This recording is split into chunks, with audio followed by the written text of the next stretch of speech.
It's time to check your money with your friendly neighborhood advisor. Mike Jennings is a wealth advisor, Brackens Financial Solutions Network, LLC, and a registered representative of LPL Financial, member SIPC. Mike, what are we talking about this week?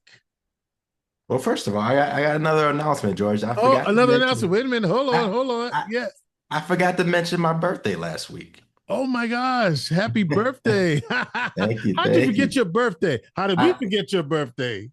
listen, after you hit a certain, I don't have to tell you this. After you hit a certain age, it's like, it's another year. It's my birthday again.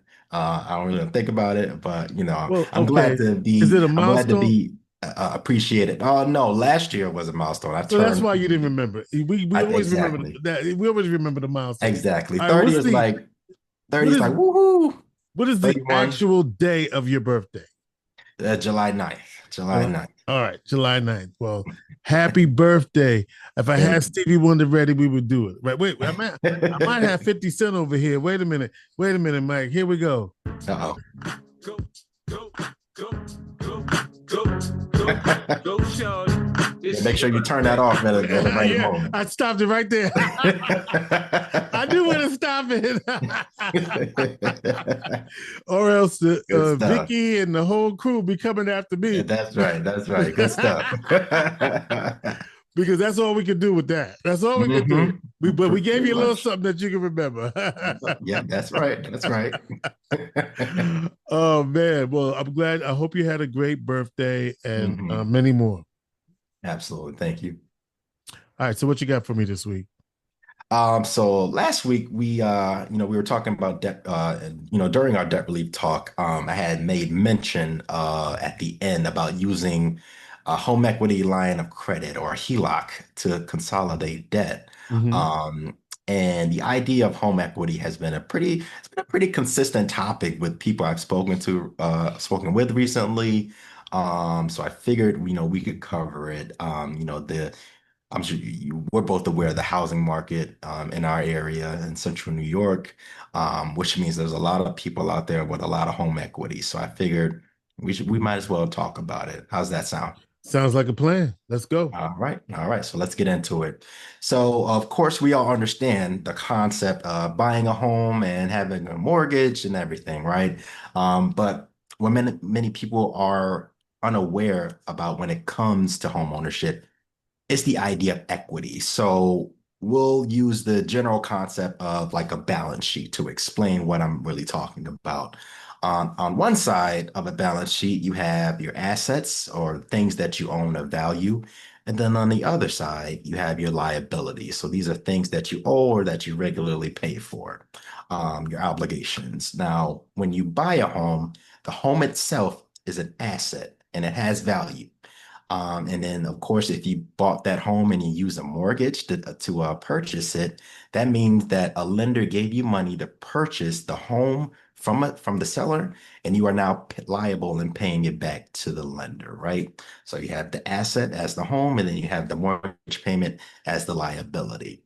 Now, the difference in the value of the home and the balance of the mortgage is called the equity that's in the home.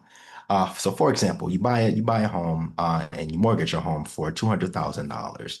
After a while, you pay the mortgage down to 150,000. So now you have 50,000 of equity in your home. Now, in this example, the value of the home stayed the same, but we all know that real estate is a market, so there is a variation in the perceived value of your home. That means the equity is dependent on how much is owed on the equity, how much is owed on the mortgage, but then also the appraised value of the home itself. Now, if you have been paying your mortgage for many years and you live in an area where the housing market is thriving, you could be looking at some pretty substantial equity in your house. All right. Well, I appreciate that explanation. You broke it down for us. Now, how do we actually get to use this equity? So that's the question of the day. So many lenders, banks, for example, people that offer mortgages, they also offer products that utilize equity for use. Now, these are known as home equity lines of credit, and then also there are home equity loans as well. There are some major differences in how they work, but the idea is pretty much the same, and that's using the equity built up in a home to your advantage as the homeowner. Now, let's start with home equity loans. Now, home equity loans are loans that have a fixed rate and a term length used to access the equity of the home. This is pretty much like an installment loan. They're also known as second mortgages because it's kind of what they are, since the home itself is still the underlying collateral. Um, these loans, they provide lump sums to the homeowner upfront, and it's borrowing against the equity of the house to use the funds as they see fit. Now, on the other hand, you have home equity line of credit. And this functions more like revolving credit. So similar to like a credit card, right? Again, using the home's equity as the basis of what can be borrowed. Now, this allows the homeowner to have access to a certain amount of the home's equity without having taking a lump sum from it initially, like with the loan. You sort of just have this open account of credit that you can utilize for a certain amount of time.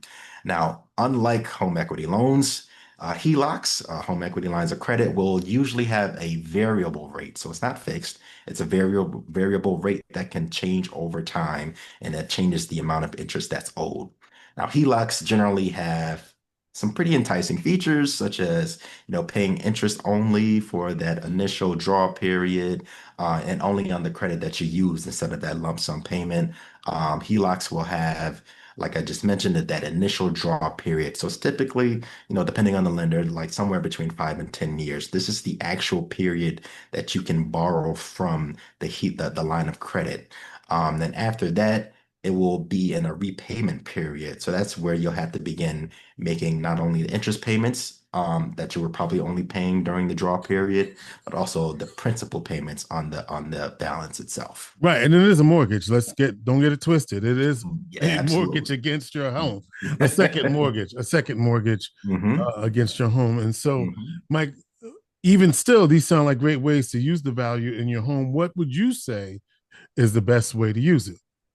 It depending on your situation. So there isn't a requirement on how you can use it, but there are some advantages related to certain uses. So if you use this, either one, whether it's a home equity line of credit or a home equity loan to fund home repairs, renovations, or major improvements, then the interest that you pay can be tax deductible during that year, as far as your income tax.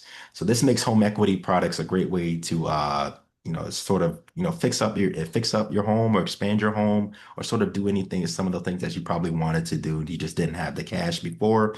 Now you're using the equity in the home to pay to fix up the home, right? So it's a good deal.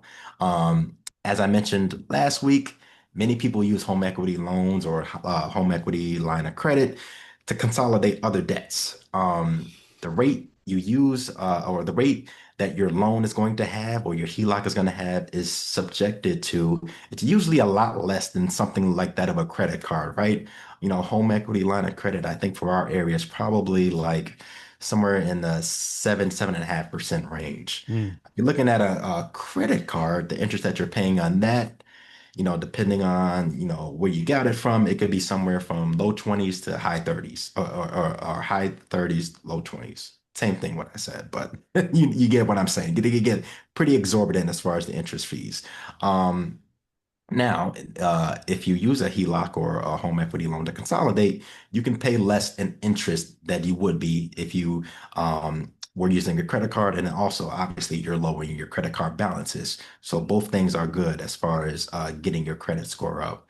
And the same goes for other debts like student loans, which also, has similar as far as interest rates to other loans, personal loans, but are probably usually a little bit more when it comes to the balance.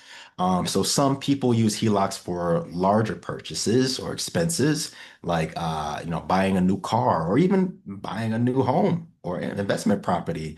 I know some people that use HELOCs or have a HELOC available, in case they're looking to purchase a new home or sell their old home, so that they can have that down payment ready, to go when it comes time to doing that. How you use it really is up to you, but of course, obviously, I'm a financial planner. Should be some planning involved in how you use it. All right. So, speaking of planning, we're hearing all the good things. What are some potential drawbacks? Well, as we just very, very much clarified, this is a mortgage. So, again, the collateral of these types of tools are the equity in the home and really the home itself. So, what that means is if you fail to keep up with these payments, your home could have a lien put against it, and it could even be seized or foreclosed on, like with any other foreclosure. So, if you spent decades paying down your mortgage, the idea of placing more debt onto your home and the possibility of it not going your way, can be a risk if you're not willing to take, and that's completely fair. On the other hand, some things to consider. You know, um, as an individual, you generally know how good you are with paying back things on time. I would say if you went through the whole process of having a mortgage and you built up some pretty good equity and you pay down that mortgage, you're probably pretty good at handling debt. So for you, this might just be another payment to plan for. Some other things to consider would be your age, your tolerance for risk and debt overall, your credit score, which will affect the rates that you are offered for these products, and also if these products are available to you, right? You should also be aware of the housing market that you're in, right?